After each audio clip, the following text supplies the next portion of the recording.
From a standpoint of total yards gained on the ground, Cyril Pender is the best rusher so far for the Eagles. It is second down and 6. Snead to throw. Pryor gets him. Fred Pryor, number 89, shooting in from the defensive right end position, nailed him. Well, hello. Thank you so much for taking time out of your day to check out this video. And welcome to the Gridiron. Anyways, yesterday, Ian the Rap Sheet Rappaport was on the NFL Network.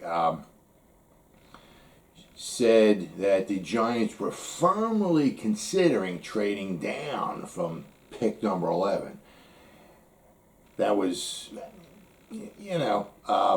very interesting. You don't know if it's just like a smoke screen, because you also heard like reports, like the Eagles are considering jumping in front of the Giants to get somebody. This could be some type of a smoke screen, but it would be interesting because it would be the first time ever that Dave Gettleman, he's been GM 8 years. This will be his 9th year. But in his last 8 years, he's never traded down or back. He's either taken his pick or he has traded up, though.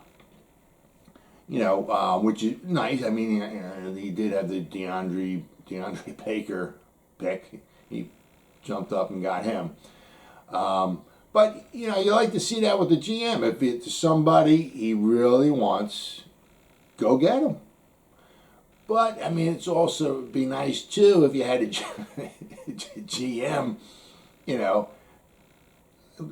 get a little New England Patriot kind of thing going on. The Patriots, they just collect draft picks. Now, the Giants, they're not too many picks away from having looking at the team going, well, that's not a bad team there.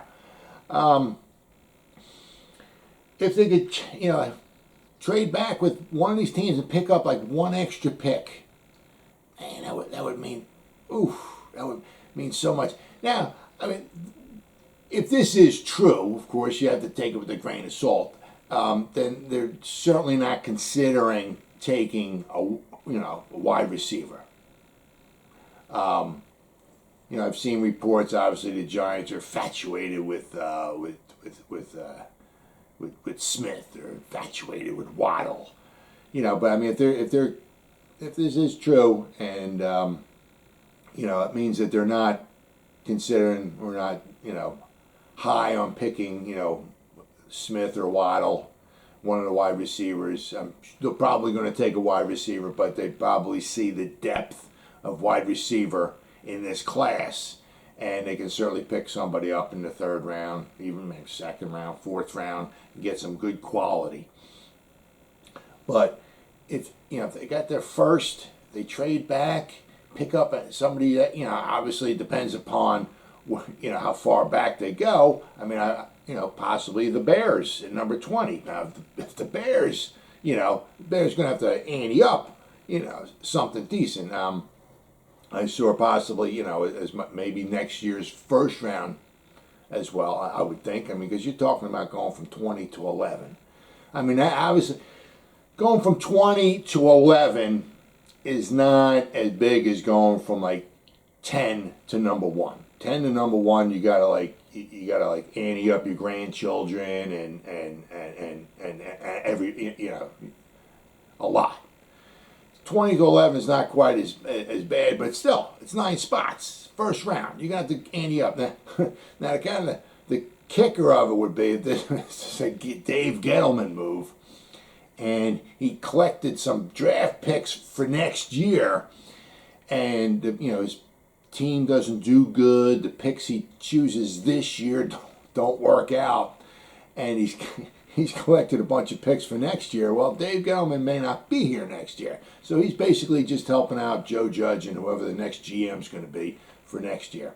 So it would behoove him to get some picks this year.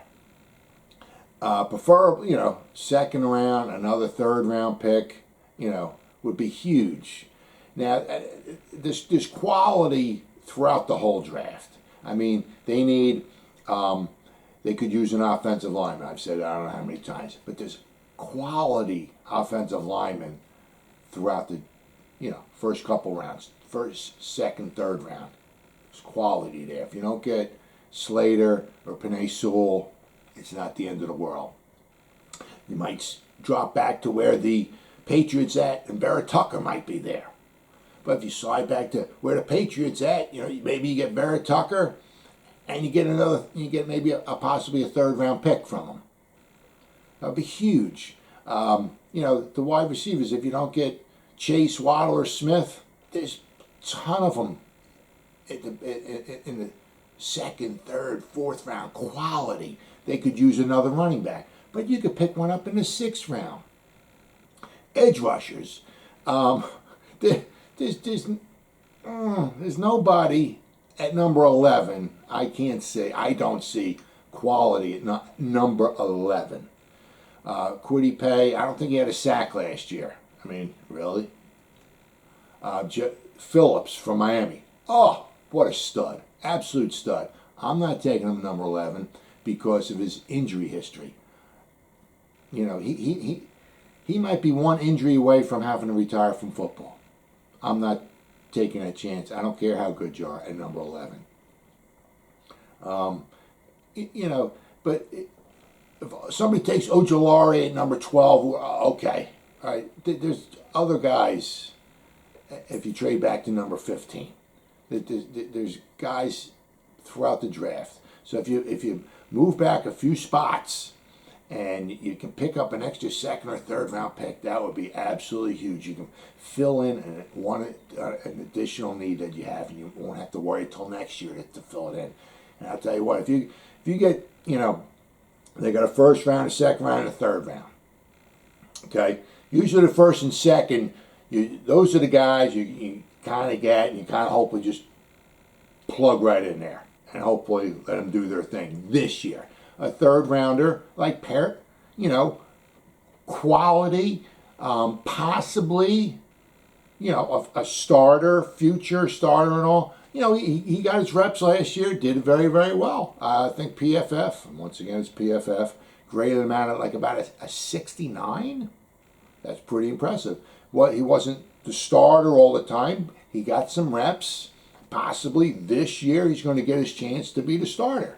So you can get a third rounder who you can almost plug and play if you got somebody falls there, or you got a third rounder who could be a starter, maybe not this year but in the future. But if you could pick up an extra second or third round pick, that would be absolutely huge for the Giants. Now, who they going to? It takes two to tango. Who they going to tango with? Now, a lot of people say the Patriots, Joe Judge, Belichick.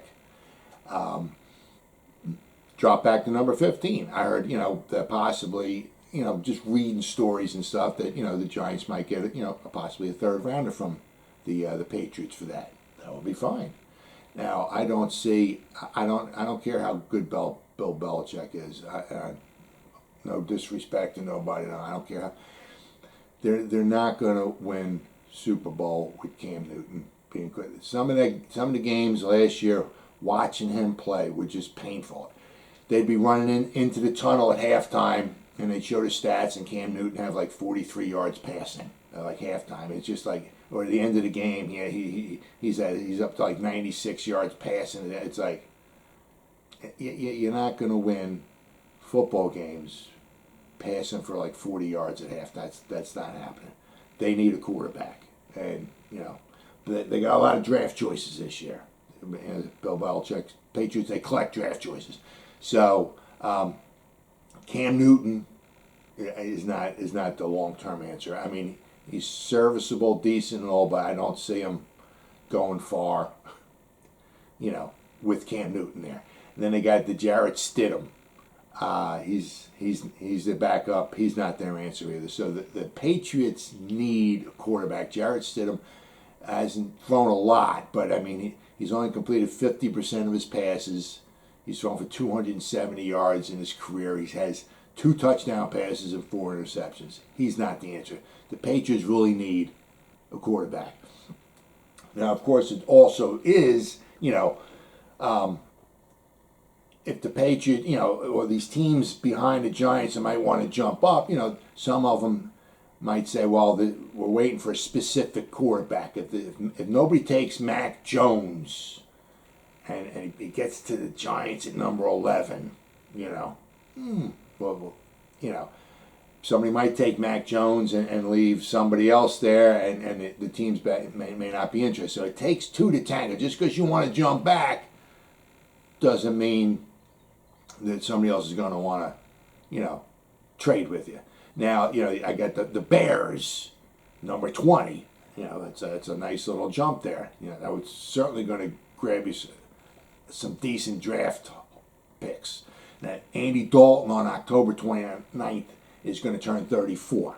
Serviceable, but, you want a quarterback for the long term. You want to get a young guy in there who you can bring up, and Andy Dalton is a stopgap. They said he's going to be 34 this year. Then so he's at 20. Then you got Minnesota at 14. So that's not too much of a jump for them to jump up and maybe to get a Trey Lance or a Mac Jones, or if Justin Fields falls that far, because Kirk Cousins is going to be 33 in August. They have him for 2 more years. The Minnesota, who's picking 14, they can't get rid of him this year. His dead cap hit would be $41 million, so they can't get rid of him this year. They could get rid of him next year. His dead cap hit's only $10 million. The cap's going to go up. You can maybe get rid of him then. You bring in a young quarterback at possibly they trade with the Giants at number 11, and he would be a lot cheaper. But Kirk Cousins also had a phenomenal year last year. He was pressured. His offensive line was horrible. His defense was absolutely horrible. Mike Zimmer is really on the hot seat, and Mike Zimmer, then again, you look at it, it's like, if Mike Zimmer drafts a quarterback, he may not be around next year to see him blossom into a thing of beauty. Their defense was horrible. The defense gave up over 30.7 times last year. When you think of the Vikings, you think of their defense over the past, with Mike Zimmer there, you think the defense. Well, their defense gave up over 40 points 3 times last year. And one game against the Saints, they gave up 52 points. Their defense was absolutely horrible last year. Their offensive line was like a sieve last year. Their offensive line was, pass protection-wise, was almost as bad as the Giants. But still, with all of that, and Stephon Diggs was gone. He went to Buffalo. All of that, Kirk Cousins completed 67.6% of his passes for 4,265 yards. He had 35 touchdown passes and 13 interceptions. He had a phenomenal season, and he had all that going against him. But the Vikings, they need a lot of help. I can't say quarterback's one of them, but if you're going to try to break everything down and start all over, you might as well start with quarterback. And going from number 14 to number 11 is not that far of a jump, especially if there's a quarterback there that you really like. I've also heard the Cardinals possibly wanting to jump up from number 16. I don't know if it was this is something I read. I saw online. Possibly to take for Kyler Murray, I'm not sure, or if they're going to possibly jump up to maybe grab Smith or Waddle if they're there. I mean, could you imagine like Waddle running down one side, DeAndre Baker and DeAndre Hopkins on the other side? I'm sorry. That would be a pretty formidable offense there. Or you can always throw the Raiders in there. I mean, is Gruden ready to have Derek Carr out? But anyway, it takes 2 to tango. You're not going to know until next Thursday night. The Giants will be on the clock about 8:30, somewhere around there. So we got 8 days from now, and it'll be interesting if the Giants and Dave Gettleman ever go back. This will be the first time ever, and I would be all up for it. Get some more draft picks. Really help out the roster. Well, as always, guys, thank you so much for taking time out of your day to check out this video. You guys stay safe out there, and go Giants! Woo! Woo!